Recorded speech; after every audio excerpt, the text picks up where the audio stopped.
everyone, this is Julie from Main Street USA Studios. We've got all the Disneyland news for you coming up next.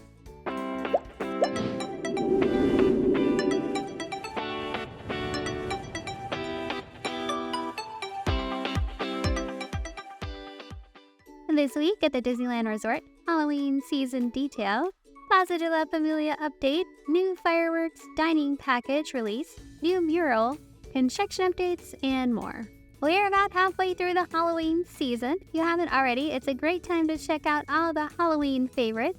Like over in DCA in Cars Land, there's a big Halloween presence with Lightning McQueen dressed up as a superhero, Mater in his vampire costume, Halloween photo ops, ride overlays on Mater's Graveyard Jamboree, and also Luigi's Honkin' Halloween. Cardland is super into Halloween season, especially if you catch the Halloween-themed lighting after dark. Of course, at Disneyland, you'll find Mickey and his pals in these fun new Halloween costumes on Main Street. We also love to check out the Halloween Screams Nighttime Spectacular. The show starts at 9:30 most nights, but if you catch it on the weekend, the show is presented with fireworks. On weeknights, the show has projections instead of the full fireworks show.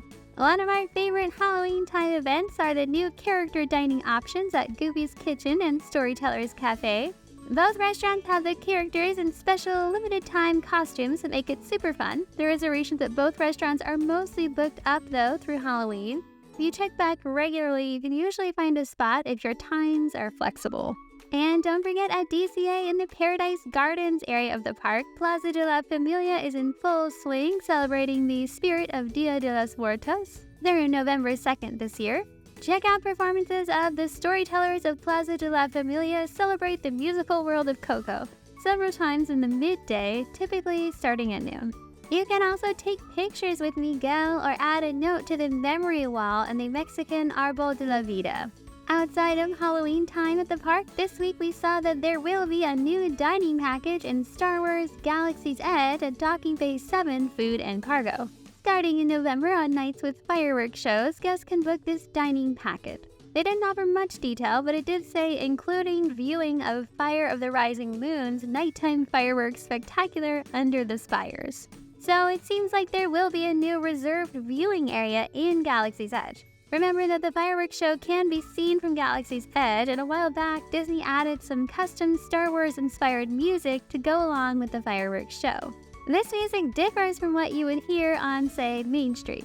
There hasn't been a fireworks dining package in Galaxy's Edge before, so we're excited that Disney is creating more variety and options, especially at a lower price venue like Docking Bay 7 Food and Cargo. This way, guests who want to reserve firework viewing space can do so for less, since we are assuming the price will be lower at this dining location.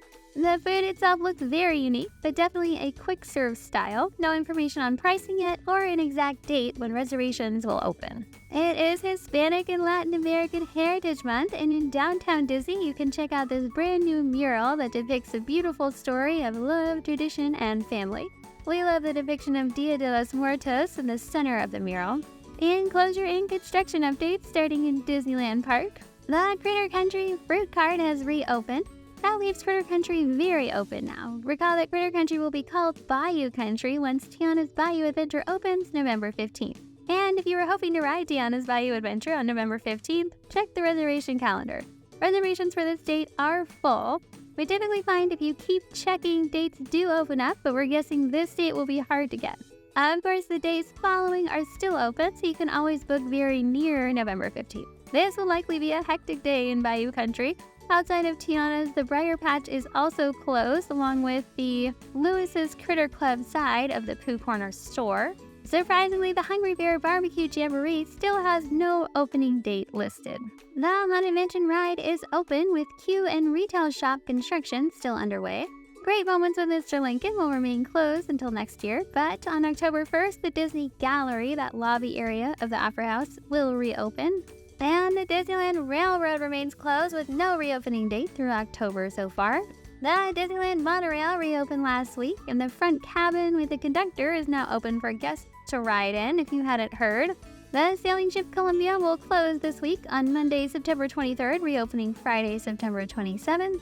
It's a Small World is closed and has no reopening date through October. We assume it will remain closed until November 15th when the holiday season officially kicks off. The Jungle Cruise will reopen October 4th. And new this week, Meet Tinkerbell and Pixie Hollow. The character meet and greet closed this week and reopens October 15th. Over in DCA, World of Color 1 remains closed through all of October. It says on Disneyland.com that it's closed for refurb, but the World of Color Season of Light holiday version of the show is supposed to start on November 15th. So we're guessing this will be when it reopens. Thanks so much for watching, everyone. If you like this video, make sure to subscribe for more.